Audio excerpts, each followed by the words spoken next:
Welcome to the More Than Anxiety podcast. I'm Megan DeVito, and I help ambitious women break out of the anxiety cycle that keeps them frustrated and stuck. Get ready for a lighthearted approach that will change what you think, how you feel, and what you believe about yourself.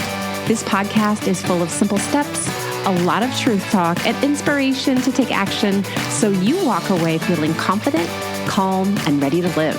Let's get to it. Hey there. Welcome to episode 101. My name's Megan. I'm a life coach and I help women handle stress and anxiety. And I'm about to introduce you to Ellyn Schinke. Ellyn is a burnout coach. She helps millennial solopreneurs work less, live more. And oh my gosh, you guys, I know I say this all the time, but this interview was so much fun. We talked forever before we ever even started. We laughed. I have no idea how we stayed on track, or even if we stayed on track that much. You're going to love this interview. You're going to learn about burnout. You're going to laugh. You're going to have so much fun. Be sure that you follow her. She is on Instagram. She's on Threads. She's Coach Ellyn, CoachEllyn. Enjoy this episode. Share somebody you know who is burned out, who needs a little help with their mental health. And be sure that you go to Ellyn's podcast as well. Leave her a review. Leave a review here. I'm super excited to bring this. I'm just going to shut up and let her roll. Enjoy the episode. Tell us everything we need to know about you. Oh, okay. Are we already recording? I didn't even realize. Let's just go for it. Yeah, let's do it. Yeah. So, hi everybody. I'm Ellyn. And as we just discussed, I'm from the Seattle area, but I always like to start my kind of like, who the heck am I? How did I end up here? By talking, like throwing it back to like teenage Ellyn. I still work with teenagers in another part of the work that I do. And this is why, because I feel like so many of us are like formative, how we work, how we relate to work. I feel like that starts when we're teenagers. So I always like to throw it back to when teenage Ellyn. And teenage Ellyn was like a stereotypical like high achiever, overachiever, probably. Very externally validated. I was that kid that I just wanted everything I did. I just wanted people to tell me that like, you're doing a good job. That was what motivated me. And that's a blessing because it made me a very, very hard worker. And it made me, very competent and very responsible, but it's a curse because I feel like I realized in my mid to late 20s that a lot of what I was pursuing and achieving, I was doing it for the wrong reasons. But that's, maybe I'm fast forwarding a little bit too quickly. So teenage Ellyn was like that. Yeah. Teenage Ellyn was like that. Ellyn was like that in college. And then fast forward to grad school. And that's really where things came to a head. I feel like all of us reach a point where the ways in which we operated when we were young no longer work anymore. And whether that is, we just don't have the energy to have that many things on our plate or whatever it is. And for me, that was grad school. And it really came to a head in grad school because it was mental exhaustion. It was physical exhaustion because I was just doing so much stuff. But really the kicker was it was emotional exhaustion. Mm-hmm. I hit this wall in grad school where I realized that the validation I was seeking from other people just was like no longer enough. And I really had to start figuring out what do I want? What does Ellyn value? What does Ellyn care about? I have referred to myself in third person so much since we've started this conversation. But no, I like this. This is like the conversation I have with myself when it's just me hanging out in my house. So this is good.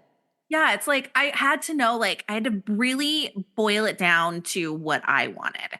Mm-hmm. And when I realized what I wanted and I kind of started looking around at the path I was pursuing, I was a scientist. I was getting my PhD. I was going to be Dr. Ellyn. I had multiple publications. And as validating and as good at that path as I was, I didn't want it. Like I would look up the ladder at the grad schools that were ahead of me or the grad students that were ahead of me and like my mentor. And I would look up the ladder and I would just realize they're happy and they're fulfilled, but I don't want their life.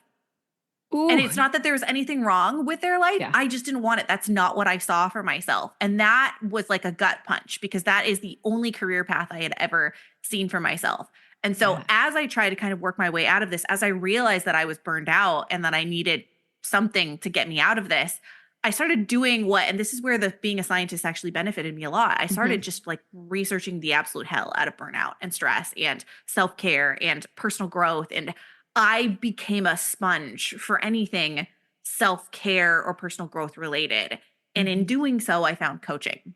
And that threw a massive monkey wrench into my life because I have never loved anything as much as I have loved coaching. But it was like, I wish I could say it was like an easy transition from there. And I dropped out of grad school and I became a coach. And it was all butterflies and unicorns. It was not. There was a very challenging identity shifts that happened in the process of leaving behind science and stepping into coaching, because this was like 10 years ago, it's like 7 years ago now. And let's be honest, coaching is just now starting to become respected as a field. I feel like Yes. back then, I do not feel like it was. And so every ounce of myself, and frankly, a lot of the people around me were like, what the hell are you doing? Yeah. So And I it think there was was a lot of rough. people like coaching. They're like, it's not even a thing. Yeah. It's like a I didn't sport. think it Like was a what thing. sport? That was the thing. They were like, oh, what sport are you going to coach? I'm like, A, swim, but Exactly. B, not a sport. Yeah. Exactly. Exactly. And I actually had somebody ask me the other day that, like, if I had been more self-aware back when I was a teenager, do I think I would have ended up in the coaching path sooner? And my answer was like, honestly, no, because Hmm. coaching wasn't on my radar. Coaching wasn't even something that I thought you could do. And so, like, naturally stepping into this, there was a part of me that was like fighting against my own internal biases of like coaching isn't a real field, like coaching isn't a real career path, and the biases of people around me. Like, it was really hard to go from something that was so innately respected Hmm. to something that frankly wasn't. So that was a big mindset shift and identity shift. And I wish I could say I didn't burn out again after that either. But nobody teaches you, they don't teach business and biology programs, is always what I joke about.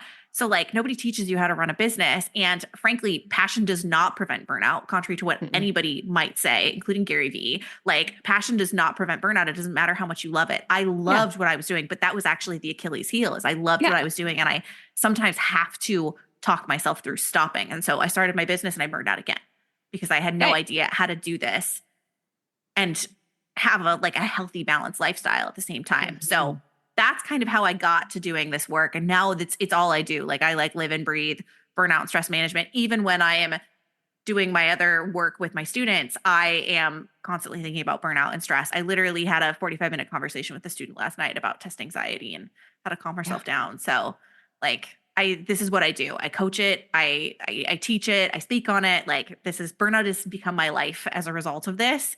And I literally said last week, in a newsletter I sent out to my coaching, list, that burnout is the best thing that ever happened to me in a lot of ways, because Yeah. I would not be here now without it.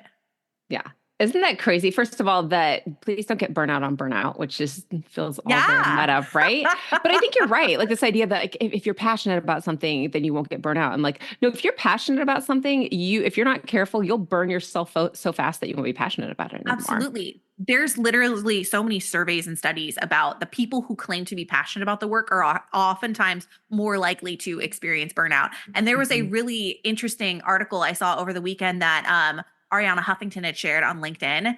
And I actually commented on it because it was really interesting. She contradicted herself in her post. Like, Oh, the research that she was saying said passion does not prevent burnout, but the commentary that Ariana Grande, I almost said Ariana I Grande, want to know what she Ariana thinks too. Huffington, like Ariana Huffington had said, was like contradictory to that. So it was really, really interesting. I feel like we've been told for so long, just find your passion, you're going to be fine. Find something that you love doing.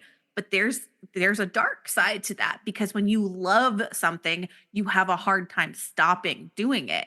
Mm. And that's something I constantly have to remind myself of, and that I constantly speak to, because I think it's a massive misconception when it comes to Mhm. career and profession. I feel like my mission now has become, I want to change the way we think and make decisions about our careers. And I Like, think I you're right. want us to realize that burnout is a choice and you can choose differently. Especially with what you said about get external validation growing up. Mhm. If that this is my passion and they're telling me I'm doing good, I'm doing a great job, my students are getting results, everything is going so well, that's still external validation. I mean, Yep. you can, yeah, I mean, and if that's what you're like, oh, but I love this so much, more, but Yeah. you have to keep doing more to keep getting more. And that's a hard line to draw, especially you're right. I went to school for education. They don't teach you about business and education. They basically Okay. give No. you free business. There's like, here's 30 kids at a time, run Yeah. with it. So it is, I mean, figuring that all out. And coming from biology or an education field where you're like, no, I want to have the successful build or the successful business, but I'm not sure where to stop. Like, what if I have an idea in the middle of the night? Or what if Ugh. do I need to do this past my hours because it's just me? Yep.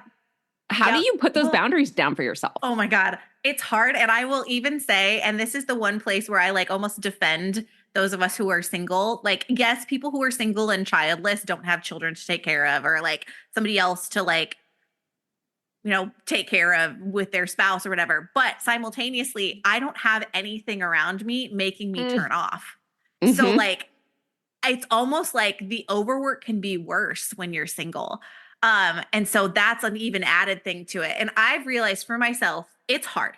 I actually even had a conversation recently with one of my clients that since I don't plan on having kids, I feel like that I don't want that to give me a free pass to just work, but I also feel like the what I would pour into children, I'm pouring into the impact I want to leave and the legacy I want to leave and what I'm creating professionally. So I do feel like there's a balance there, but for me, what I have to do is I have to put it on the calendar. I literally realized earlier, like maybe a couple weeks ago, that it is now the nice time of year in the Seattle area. I want to take advantage of it. But if I don't literally put on the calendar, oh, I'm meeting up with so and so this day, or I'm going to go hike this mountain on this day, if I don't put that into my calendar, it is so easy for me to sit down at my computer, especially because I live in a 500 square foot studio. So, like, my little office setup is like always in my face. I will sit down at my computer and I will work the entire day. And here's the other side of it too. I don't think burnout is just about overwork. So I don't feel like there's problems with being in a season where you are grinding and you are hustling. But the problem is when you are working, working, working, and you're doing nothing to pour back into yourself. And pouring back into yourself can look like so many different things. It can look like exercise. It can look like I'm going to go on, a walk out in the sun or a walk out at the park or whatever. It can look like going on a hike. It can look like reading or journaling. hmm Or hmm I taught myself how to watercolor during COVID. That was like my COVID hobby that I Heck created for yeah. myself. So like I have to put that on the calendar. I also am a big proponent of delegating to systems. I'm the kind of person, I've been a manager in my past life. I have hmm no desire for my business to become something where I have to manage 80 bajillion people for my business to operate. So, like, I delegate to technology a lot. And I realized that if I have to constantly enforce my boundaries around when I want to work, how many meetings I want to have on any given day, I'm going to fail miserably at that.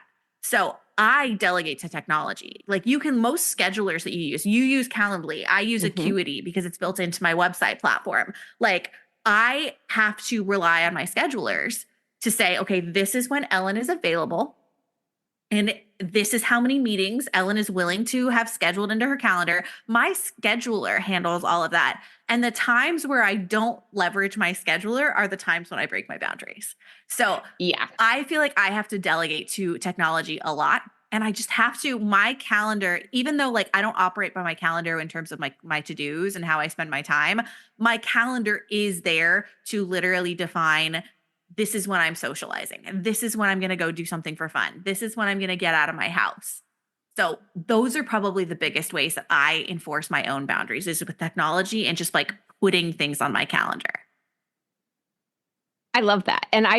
It's funny because I have this love affair with my paper calendar, but I also have my digital calendar and you're right. Like the parts where I end up just sabotaging myself over and over again is Mhm. where I use Calendly or I have things on my computer, but I forget to put them in the paper calendar. And then why won't I give up the paper calendar? I don't know.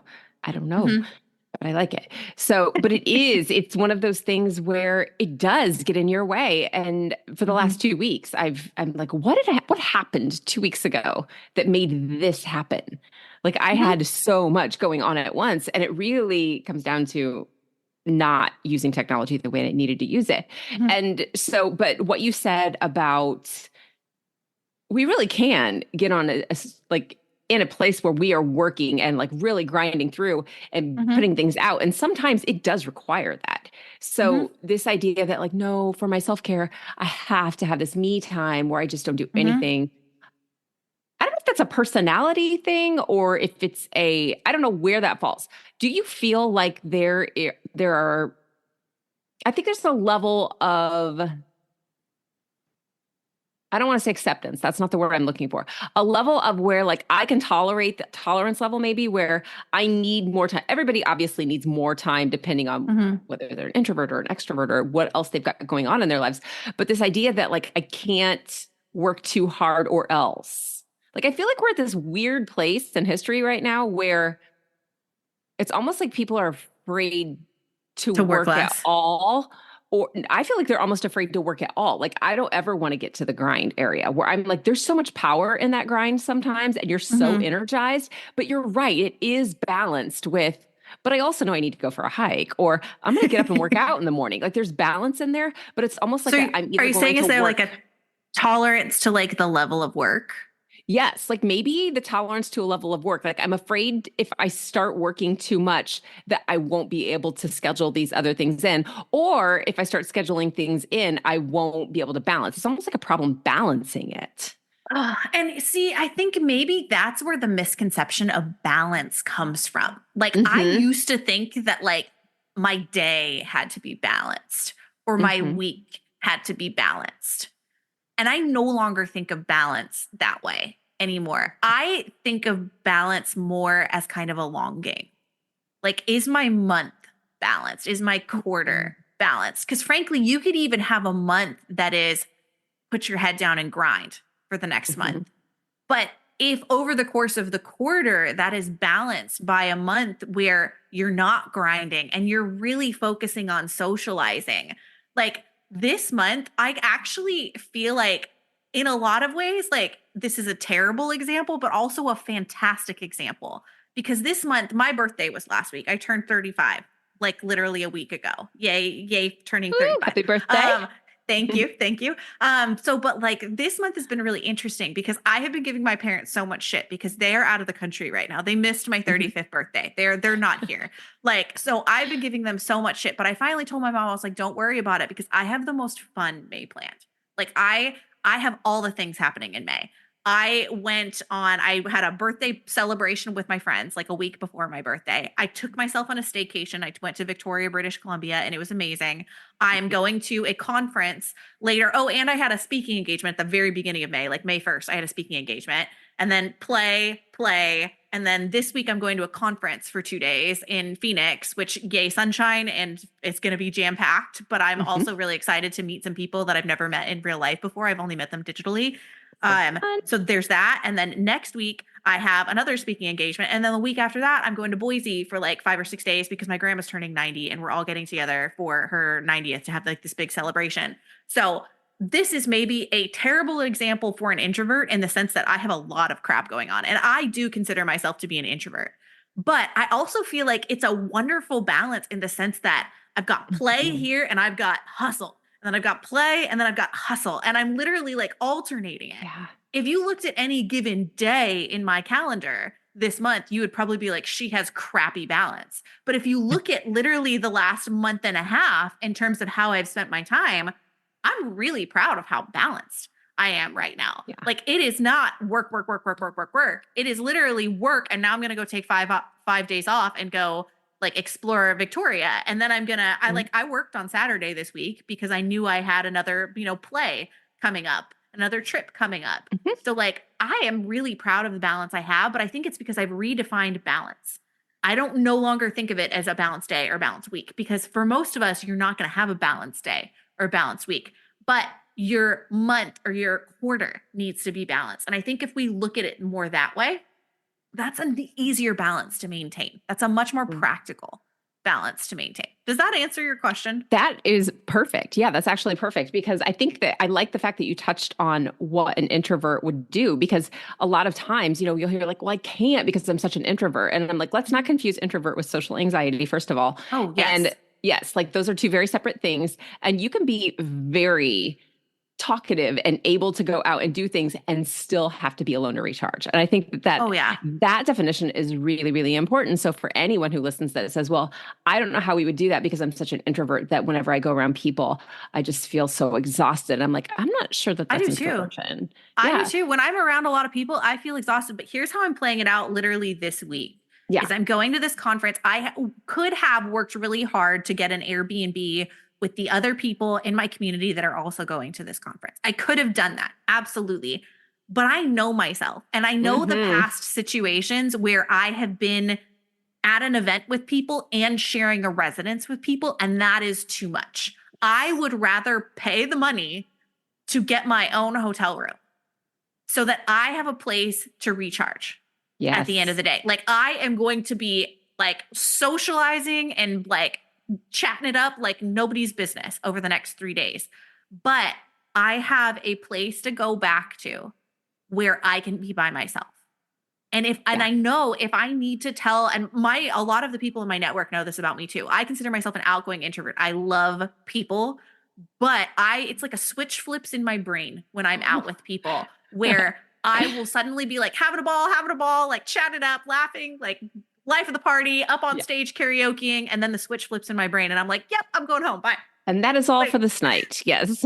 Yes. I'm done. Absolutely. I have to leave. It is funny though, because that switch is like, and cut.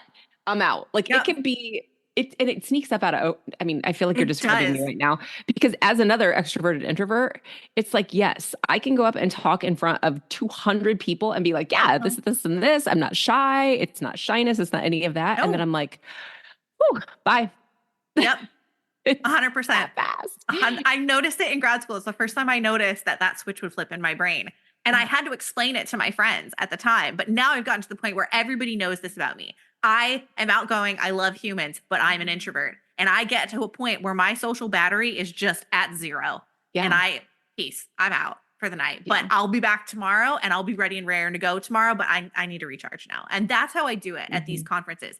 I have been invited to get a hotel room with 4 other people or whatever. And 4 people share. No, that's not for me. I can't. I love you all, but that's not for me. I'll see you at breakfast. You will hate me by the end of this trip if I join with you. So I have to be very, very clear in myself. I honestly feel like, and I've been saying this for the 10 years that I've been coaching now at this point, self-awareness is really the first step with a lot of this stuff.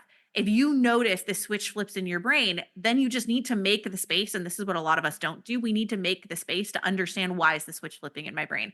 What does that say about my personality? Like, why do I constantly feel compelled to get my own hotel room? What does that say about my personality? And even with what you said a second ago, where you were like, what happened 2 weeks ago that made such chaos now? Like, if there was, 15 minutes where you could just explore that, what is the thing that happened 2 weeks ago that changed? That self-awareness is a superpower. Self-awareness literally will help you with so many things, including and in particular, burnout and stress management, and understanding what your needs are and how you need to pour back into yourself. Yeah. And really taking that 15 minutes sometimes can be really hard, where it's like, nope, something happened 15 minutes ago, but me, I have to go. And that's when you're going to fall into that trap of burnout, but taking that time to step back. So how do you help walk people through that?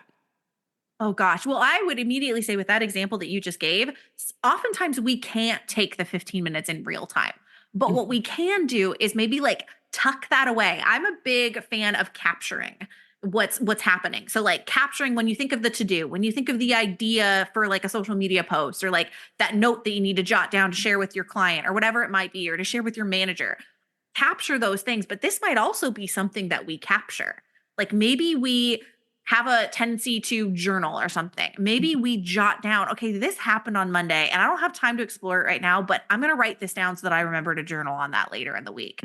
So it doesn't have to be analyzing those things in real time, because I as well would feel like that's disruptive to the flow of my day for me to be like, I need to analyze this. Like that's probably not practical for the flow of a lot of our days. But can we capture it somewhere and make the space later in the week to explore that thing? I journal. I'm a big fan of meditation too, because I don't think meditation is so much about clearing your mind as meditation is about teaching yourself that you don't have to react to every single thought you have, and B, just to see where your mind goes. Like if my mind keeps going back to this thing that happened 2 weeks ago that I'm still feeling anxious about, that I'm still over analyzing, that's probably a big sign that that's something I need to spend a little bit more time exploring. So like meditation, I think, can be really powerful to just see like, what's your mind stuck on? Where's your mind going? I used to, probably a couple of years ago, when I was really in the thick of doing a lot of this personal growth, I would meditate and then I would journal subsequently after I meditated, because I used like where my brain went during my meditation to inform what I felt like I needed to journal on. So like that's something that I use. But honestly, my favorite tool to use, and I talk about this frequently, is what's called a weekly review. And I literally sit down at the end of each week.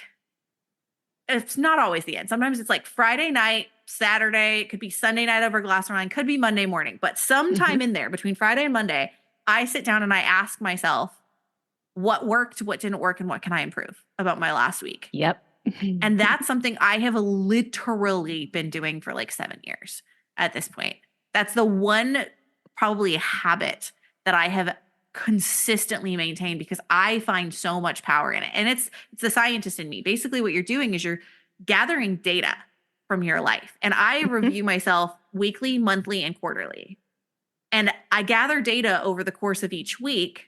And then on the month, review, I'll look back at like the weekly reviews and I look for patterns. I like look for the things that came up. If something was only an issue on 1 week, I ignore it. Like that's a fluke, whatever. But if the same thing was coming up in my weekly reviews for 3 of the 4 weeks or 4 of the 4 weeks, red flag. That is something that I either need to keep doing because this can be a continue doing, but it also could be like, this is something that I need to stop doing or something that I need to address in some way.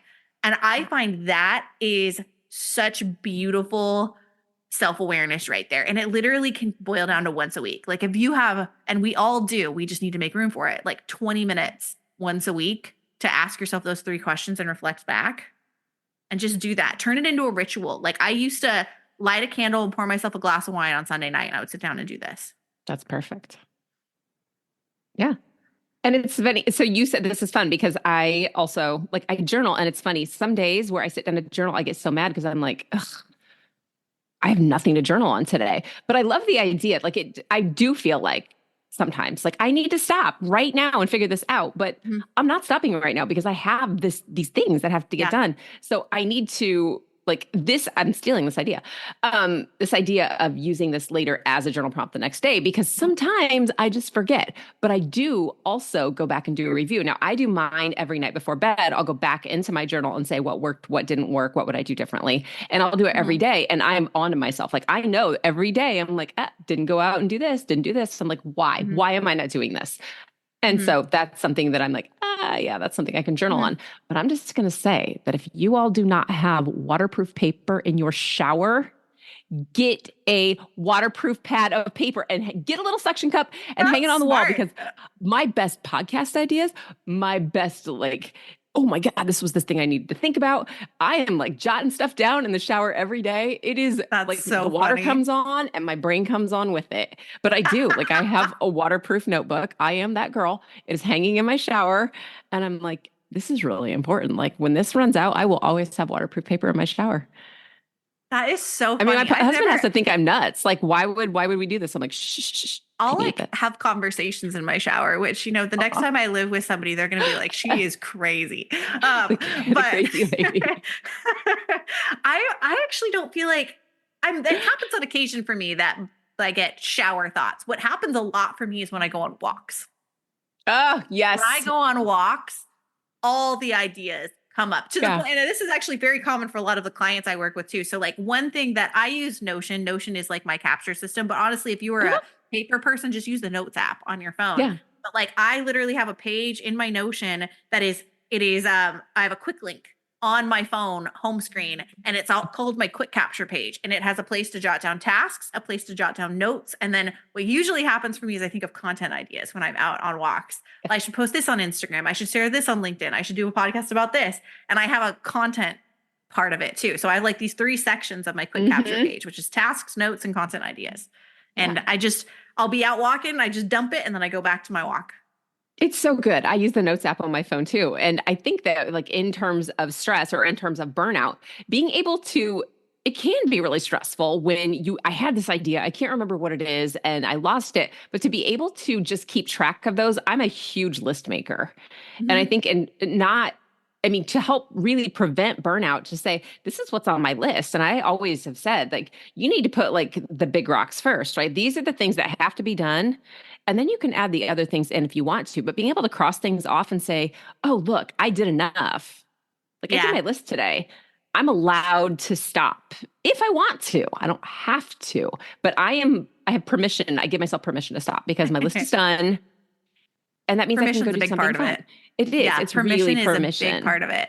Well, and I Yeah. think too, like what you touched on about like overwhelm, and it can be stressful to try to like, oh, what was that idea that I had? That is Hmm. like, I personally feel like I talk about a lot in my work sustainable success and how do we create sustainable success for ourselves? Because I work with a lot of like Enneagram 3, very type A, like very high achieving people who like success is a motivation for them. Like Hmm. that is the core of fulfillment for them, is being seen as and feeling Yeah. successful.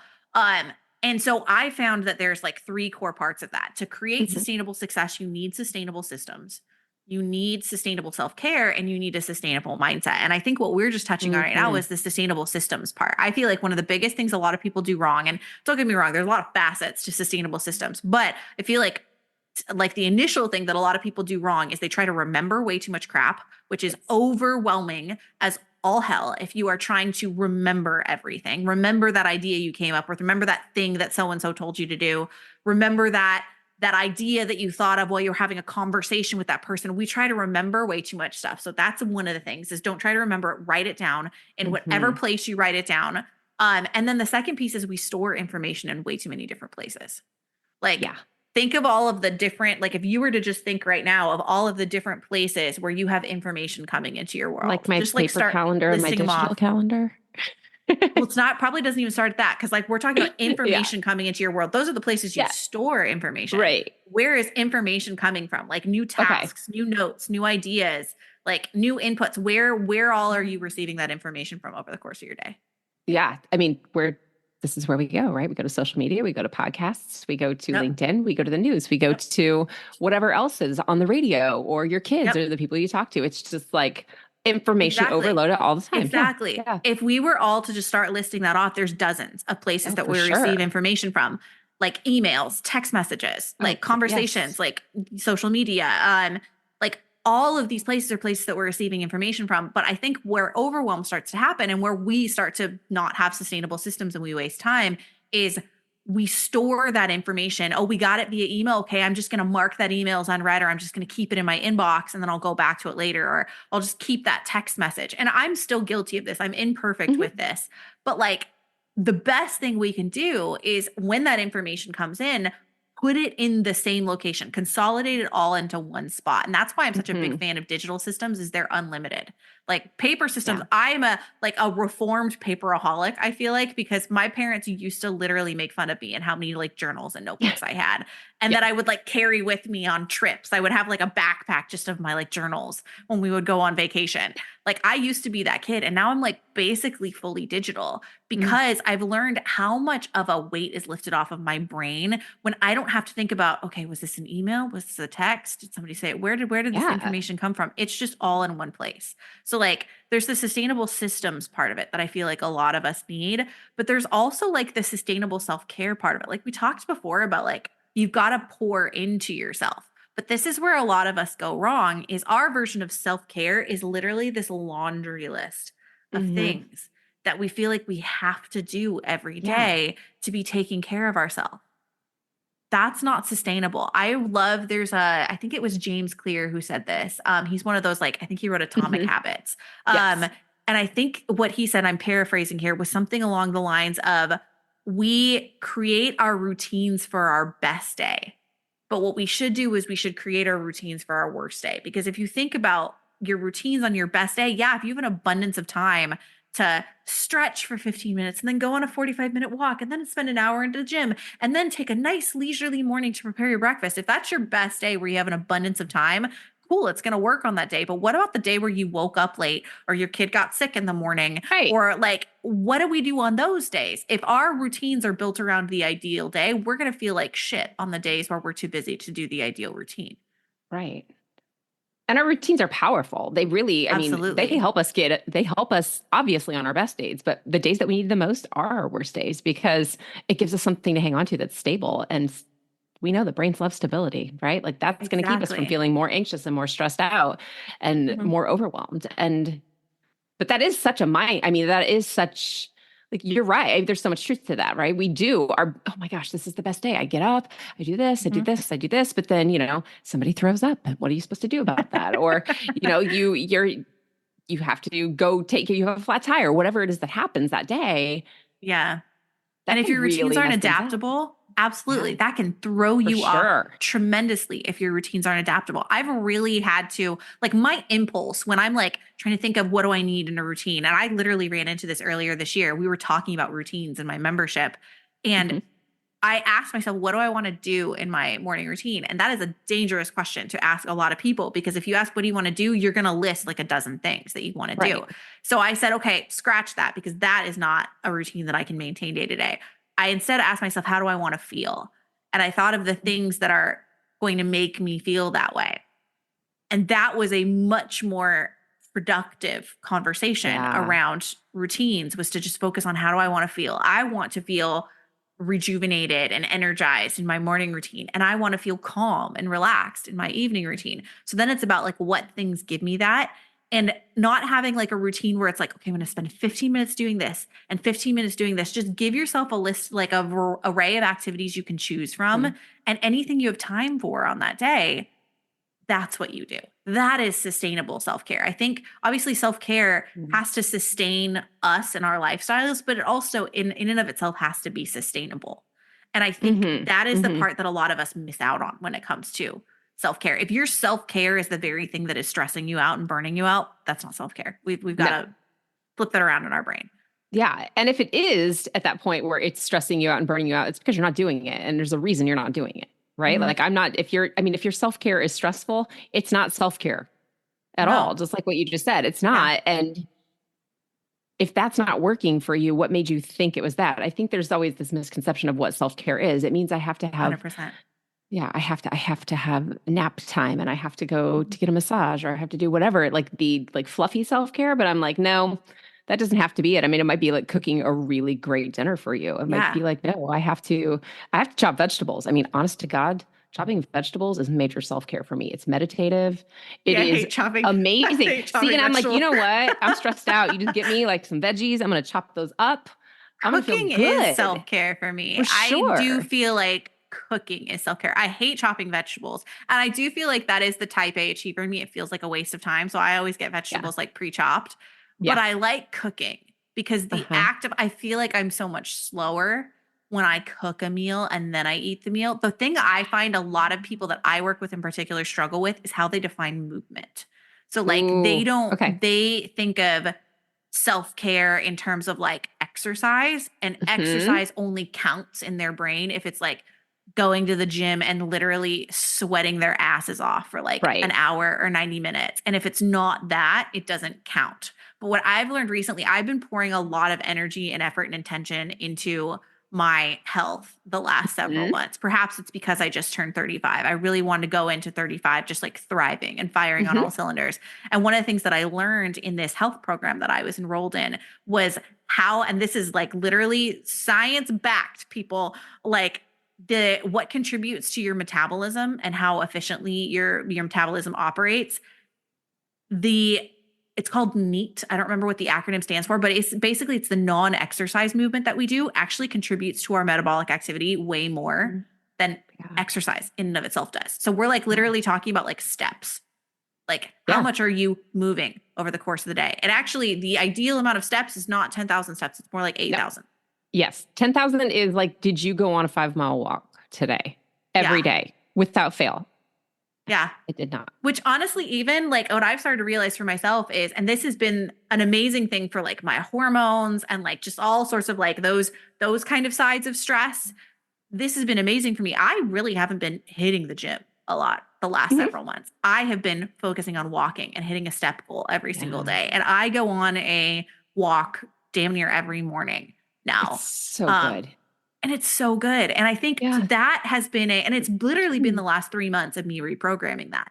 When I started this health program that I did, it was okay, I'm going to follow her exercise program. I'm going to Yeah. follow it to a T. And then as soon as we had this conversation about non exercise movement, it was again, it was like that switch flipped in my brain. I was just like, wait, you mean I can be gentle with my body and it's going to give me more health advantages? Mhm. it blew my mind.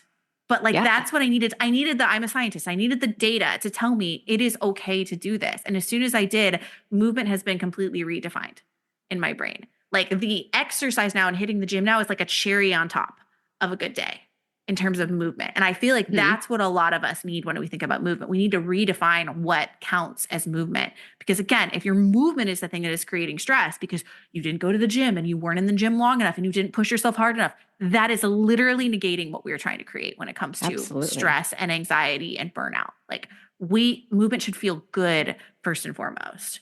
And if Yeah. it doesn't, if it's creating anxiety, that's not what we want. We've got to axe that and we've got to get back to building the good foundations, which is what I've been focusing on a lot personally recently. That's so good. And that's what I mean, a lot of times when we talk about movement, like and relieving anxiety and things like that, and people will say, I don't like to exercise, it makes me feel more anxious, or I don't like to exercise, I don't like to be sweaty and all this. I'm like, well, what did you like to do when you were a kid? Like, Play what did you get soccer. to go outside and play? Yeah. I like to play soccer. I like to go on bike rides. I like to go out and Rollerblade. skiing. I like to rollerblade. I like to, I like to play tag. I like to play kickball. I like to, Yeah. oh my gosh, there's so many good ideas out there of people. I'm like, okay, well, what if you just did that? I need to find my rollerblades. I'm pretty sure And I like, have them. yeah. Like, And I'm like, I mean, if you need permission, I'm right here. Like, go. I want your job tonight is to go outside and roll down a hill. Like whatever it love is, that. go lay at the top and roll down the hill, walk back up, do it again. You've exercised. You know Good what? I job. actually like I actually liked this. I'm a soccer player. I can't play soccer anymore. My knees are too bad. I wish I Mhm. could. I've literally looked into joining adult leagues, and every time I'm about to join one, I'm just like, I can't do this. I'm going to end up in an urgent care No, no. before, like sooner rather than later. I know. That's the sad part about getting older is my favorite things from when I was younger. My body can't take anymore. Yeah, But I loved doing hill sprints. Am I a weirdo? Because I maybe. played soccer. I don't like distance running. Like I've done a half marathon, but every time I think about doing a half marathon again, I'm just like, I don't like it. But I Yeah, love the sprint stop, sprint stop, sprint stop. That's it feels like I'm playing soccer again. Like I yeah, it feel like does. how I was always enjoyed energy and like running around. I actually dated a guy. I haven't said this on a podcast ever, but I've said it to my friends. I dated a guy who said it sounds so mean, but it made me absolutely cackle when he said it. He's like, Ellen, you're like a dog. The only time you like to run is when you have a ball to chase. And it's so accurate because I loved sports. I loved being able to exert myself while I was almost like distracted by something else, like chasing a ball or Yeah. like, yeah, I was that person. And it absolutely makes me cackle because it sounds so mean, but it was so accurate.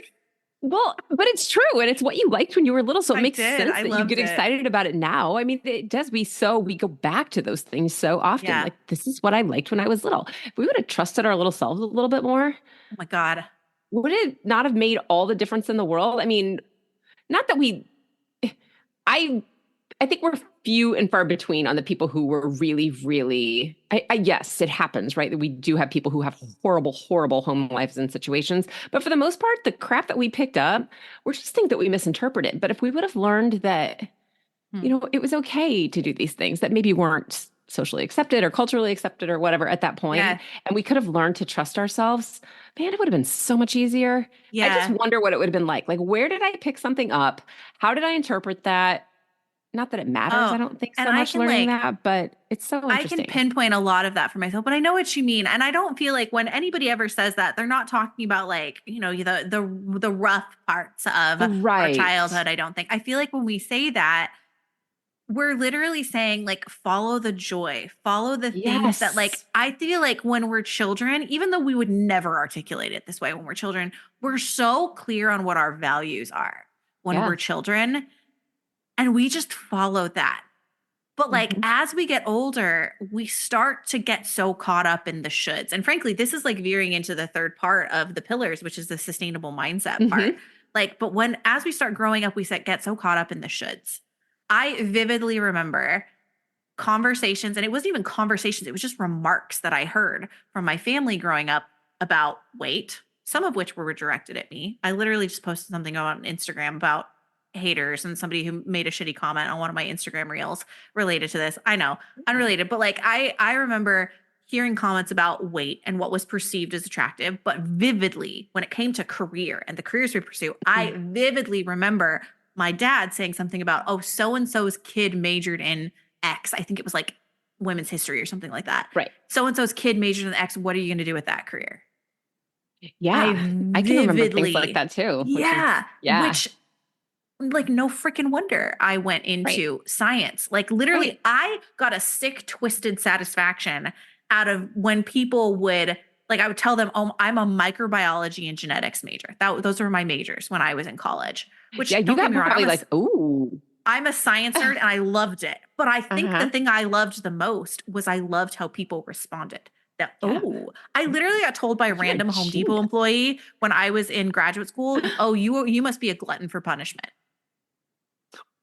That's what this random Home Depot employee said to me when he's like, well, you're from Seattle. Why are you out here? I was like, oh, I'm in graduate school. He's like, oh, what's your degree? I was like, I'm getting a PhD in microbiology and immunology. And he literally goes, you're a glutton for punishment. And there was a part of me that got a sick, twisted satisfaction out of people responding to my major. Yeah, it's hard, man. It is really hard. Not smart. It's really hard. I'm so smart. You couldn't do it, Home Depot man. Tell me I'm doing a good job. Like, again, it's like full circle moment. But like that was not like when it really came down to it. And I really dug deep into, and this is one of my favorite things to do with people. I really dug deep into my values. I realized that fulfillment for me, like the false sense of fulfillment came from Dr. Ellyn and came from the sick, twisted satisfaction that I got from people. But what true fulfillment felt like for me was feeling like I was growing and feeling like I was doing better. And that's why graduate school started driving me crazy, because I felt like I was on a hamster wheel. I was doing the same thing over and over again. It wasn't working, which was a whole other issue. But I'm not learning. I'm not growing. I remember meetings that I would go into, like meetings with people who were supposed to be my mentors. And this is not directed at my two main PhD mentors. This was another lady. I remember one lady in particular who I had to present my research, and she just tore it apart. Just wouldn't even let me explain it before she just ripped into it. And I remember going back to the back of the room after that and being like, what? Like, why am I here? I am in school to learn, and I don't feel like I'm learning anything. Yeah. I don't feel like I'm growing at all. And as soon as I started to get very, very clear on fundamentally what true fulfillment was for me, I think that's when I realized I can't pursue this anymore. Like, I know my values to a T. And I know I check in with my values on a month to month to month basis. And I literally give myself like 5 stars to like 1 star to 5 star. Like, how well do I feel like I'm embodying this value right now? And I feel like that is why a lot of us in our work, in our lives, don't feel good about the way that we're showing up. And that creates burnout emotionally, which I personally feel like is one of the most like pervasive forms of burnout, is emotional burnout. It's like my favorite form of burnout, because I feel like it's the one that's so enlightening for so many people to learn about. But like, as soon as I knew my core values and I could check into them, emotional burnout has not been an issue for me since graduate school, because I have such crystal clear picture of what my values are, how I embody those values. I make space for emotional processing, which that's again where that journaling comes in, because when we don't deal with things and we just continue to shove them down, like that's going to explode at some point in time. That is when we snap at people. That is when we start crying uncontrollably for reasons we don't understand. Like, that is that side of things. And I feel like if people just stopped shoulding themselves with their values, which frankly, I think family is often a should value. Well, family is not one of my values. That might be a controversial thing to say, but I think a lot of people say their values family. I don't think your value is family. I think your value is what you get out of your relationships with your family. And for me, I get belonging out of my relationship with my family and my friends. That's my value. It's not family. I could care less whether or not you are my family or not. If you give me a sense of belonging, then you are important in my world. And I feel like that is the stuff that we really need to break down and really, really get very clear on, is what are the shoulds? What are the should values we are imposing upon ourselves? Because if we can identify those and ditch them and really figure out what our true core values are, you will have a sustainable mindset that is going to help stave off. That is going to, I always say, become burnout proof. That's going to help you become burnout proof for the rest of your life if you get clear on your values. If anybody does anything from this, that is what I would recommend. Like one giant mic drop. Like, I'm like, how many quotes can I pull from one episode? I mean, I can just be your social media content for seriously, a I'm like, while. okay, there's so much in here, Tag so me. much in this episode that, yeah, like a million things that I could say right now. But really, when someone wants to connect with you, where do they find you? Because you are golden, my friend. Thank Like, you. where do people find you?